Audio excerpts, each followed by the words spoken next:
अस्सलामुअलैकुम। आज जो हम टॉपिक पढ़ने जा रहे हैं दैट इज़ पर्सनल आइडेंटिटी। ये फोरेंसिक मेडिसिन का टॉपिक है। सबसे पहले मैं आपको ये बता दूं कि हम इसमें कौन कौन सी जगह से कवर कर रहे हैं पर्सनल आइडेंटिटी को। बेसिकली हमने जेएसएमयू स्लाइड्स, पारेख टेक्स्ट बुक और पास्ट ऑस्पी के सारे पॉइंट्स समराइज़ किए हैं इस पूरे टॉपिक के, जो कि मैं अपनी कंप्लीट वीडियोस में कवर करूँगी इंशाल्लाह। स्टार्ट करते हैं पर्सनल आइडेंटिटी। सबसे पहले व्हाट इज़ आइडेंटिफिकेशन, कि एक आइडेंटिफिकेशन होती क्या है। It is basically establishment of individuality of a person, कि हर बंदे की एक इंडिविजुअलिटी होती है, आइदर उसकी फिजिकल अपीयरेंस वाइज, उसकी कोई और स्पेशल फीचर्स वाइज, जो भी बात है। हर किसी का अपना नाम होता है, अपनी आइडेंटिटी होती है, सेक्स होता है और डिफरेंट उसके एसेंट्स होते हैं, डिफरेंट पैरामीटर्स होते हैं जिसकी बेसिस पे वो एक अपनी ही इंडिविजुअलिटी रखता है। ठीक है, आइदर वो लिविंग हो या डेड, दोनों में हम आइडेंटिफिकेशन पढ़ेंगे इसमें। अब एक ये रूल है क्विटलेट्स रूल या नेचर पैराडॉक्स जिसका दूसरा नाम है। इसमें ये कहा गया है कि दो चीज़ें नेचर में सिमिलर नहीं है, बिल्कुल अलाइक दो चीज़ें नहीं हो सकती। कुछ ना कुछ वैरायटी, कुछ ना कुछ इंडिविजुअलिटी दोनों में ज़रूर होगी। No two nature's made things are alike, nature made things alike नहीं है। ईच पर्सन और each thing has its individuality. अब बात करते हैं types of identification. There are two types, complete identification and partial identification. Complete का क्या मतलब है कि उसमें एक पर्सन की इंडिविजुअलिटी फिक्स्ड है, कि उसकी सारी चीज़ें हमें पता हैं, उसकी हर बात उसकी हमें कम्प्लीटली डिटरमाइन है, यहाँ तक कि उसकी एग्जैक्ट प्लेस जो कि वो कम्युनिटी में रखता है। चाहे वो कोई बड़ा मिनिस्टर है, चाहे वो कोई आम सब्जी वाला है, या कोई भी बंदा है, कि उसकी जो हमारे पास इंडिविजुअलिटी है वो डिटरमाइन है हर फैक्टर के अकॉर्डिंगली। पार्शियल आइडेंटिफिकेशन की बात की जाए तो इसमें हमारे पास क्या है कि इसमें कुछ फैक्ट्स होते हैं जो कि इंडिविजुअलिटी शो कर रहे होते हैं, मगर बाकी अननोन है, कि उसकी आइडेंटिफिकेशन पॉसिबल नहीं हो पा रही। कुछ फैक्टर्स नोन है, कुछ अननोन है। तो कंप्लीट मींस उसका कंप्लीट हमें एक्यूर्ड रोल इन कम्युनिटी भी पता है, और पार्शियल का मतलब है कि कुछ पॉइंट्स इसके पता हैं और कुछ नहीं पता। अब आइडेंटिफिकेशन इम्पॉर्टेंट क्यों है। अब जैसे मैंने कहा था हम लिविंग और डेड दोनों में बात करेंगे, तो लिविंग में क्यों इम्पॉर्टेंट है और डेड में क्यों इम्पॉर्टेंट है। लिविंग में इसलिए इम्पॉर्टेंट है कि अब नॉर्मली आप जॉब्स पर जाते हो तो सबके पास एक आइडेंटिटी कार्ड होता है, तो as a routine in job.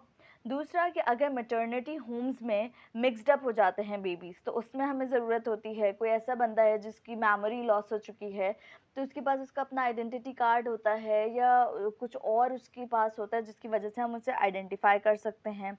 कोई अनकॉन्शियस पेशेंट विक्टिम आया है, कोई हॉस्पिटल में इमरजेंसी में कोई पेशेंट आया जो कि अनकॉन्शियस है, तो कुछ ना कुछ तो उसकी आइडेंटिटी कार्ड या कुछ रिलेटिव या कुछ भी होगा कि हम उसकी आइडेंटिटी कर सकें। यूँ इम्पॉर्टेंट है कि अनकॉन्शियस पेशेंट को आइडेंटिफाई करना तो इम्पॉर्टेंट है। फिर कोई रोड ट्रैफिक एक्सीडेंट का विक्टिम आया है, मोस्टली कोई रोड ट्रैफिक पे एक्सीडेंट हो जाता है तो उसके साथ कोई होता तो नहीं है, मींस उसके रिलेटिव होना या फ्रेंड्स होना ज़रूरी नहीं है, कोई इंडिविजुअल कोई एक बंदा जा रहा है उसका एक्सीडेंट हो जाए, तो इसलिए वो अगर इमरजेंसी में आए या उसको आइडेंटिफाई करना भी इम्पॉर्टेंट है। उसके अलावा जो और केसेस की बात करें, कोई मिसिंग पर्सन है, किसी को कोई क्रिमिनल है तो उसकी आइडेंटिफिकेशन की जाए, तो इन सारे केसेस में लिविंग में इम्पॉर्टेंट है।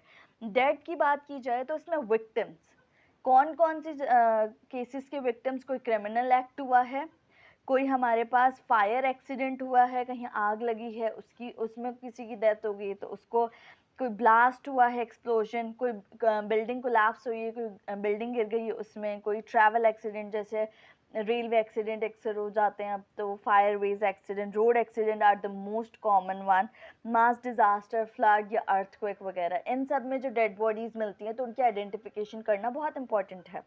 तो यहाँ तक हमने इंपॉर्टेंस ऑफ आइडेंटिफिकेशन किया। डेड बॉडी की जब आइडेंटिफिकेशन की बात की जाए तो उसमें एक प्रॉब्लम हो रही होती है कि कोई फ्रेश बॉडी होती है, कोई डिकम्पोज्ड हो चुकी होती है, कोई फ्रेगमेंटेड यानी डिफरेंट स्टेजेस से गुजरी हुई बॉडी मिलती है हमें, तो उसमें थोड़ी सी मसला हो रहा था आइडेंटिफिकेशन में, मगर उसके भी डिफरेंट वेज हैं, वो आगे हम इंशाल्लाह पढ़ते जाएंगे। अब बात करते हैं डिटर्मिनेशन ऑफ पर्सनल आइडेंटिटी, कि पर्सनल आइडेंटिटी को डिटरमाइन किस तरीके से किया जाता है। इसके तीन मेथड्स हैं, एक थर्ड पार्टी, एक सब्जेक्टिव मेथड और एक ऑब्जेक्टिव मेथड। अभी हम बात करेंगे थर्ड पार्टी और सब्जेक्टिव की। थर्ड पार्टी मेथड जो है ये सबसे ज़्यादा कॉमनली यूज्ड मेथड है हमारे पास। इसमें क्या होता है कि जब हमारे पास दो पार्टीज़ जब हम किसी भी बॉडी को एग्जामिन करते हैं तो उसमें दो पार्टीज हमें मिलती हैं। एक वो होती है जो बॉडी एग्जामिन हो रही होती है, और दूसरा वो मेडिकल एग्जामिनर होता है जो कि उस बॉडी की एग्जामिनेशन करेगा। अब इन दोनों के अलावा थर्ड पार्टी वो बंदा होता है जो उस एग्जामिन होने वाली बॉडी का या तो दोस्त है या कोई रिलेटिव है। इफ रिलेटिव और फ्रेंड अकम्पनिंग द एग्जामिन, तो that will be a third party. ठीक है, वो थर्ड पार्टी बताएगा कि भाई इसका नाम क्या है, ये कहाँ का रहने वाला है, यानी एग्जामिन होने वाली बॉडी के बारे में सारी बातें बताएगा।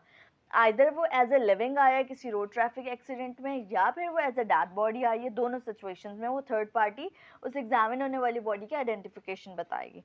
जबकि सब्जेक्टिव मेथड की बात की जाए तो इसमें थर्ड पार्टी नहीं होती, यानी जो एग्जामिन होने के लिए बॉडी आई है उसके साथ कोई भी रिलेटिव या फ्रेंड नहीं है।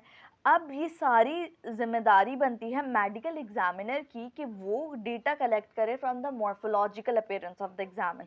लाइक उसके फिजिकल कैरेक्टर्स कैसे हैं, उसके फेशियल फीचर्स कैसे हैं, उसकी हाइट, उसकी वेट, या फिर उसकी पास जो है कोई सामान ऐसा जैसे वॉच या फिर उसका कोई मे भी आईडी कार्ड तक अवेलेबल हो। तो उन सारी चीज़ों की बेसिस पे एग्जामिनर जो है वो बताए कि ये बॉडी या ये पर्सन कौन है। तो ये एग्जामिनर की इसमें ड्यूटी बन जाती है सब्जेक्टिव मेथड में। ठीक है, तो ये हमने पढ़ा है डिटर्मिनेशन ऑफ पर्सनल आइडेंटिटी के मेथड्स। नेक्स्ट वीडियो से हम पढ़ते हैं पैरामीटर्स ऑफ आइडेंटिफिकेशन।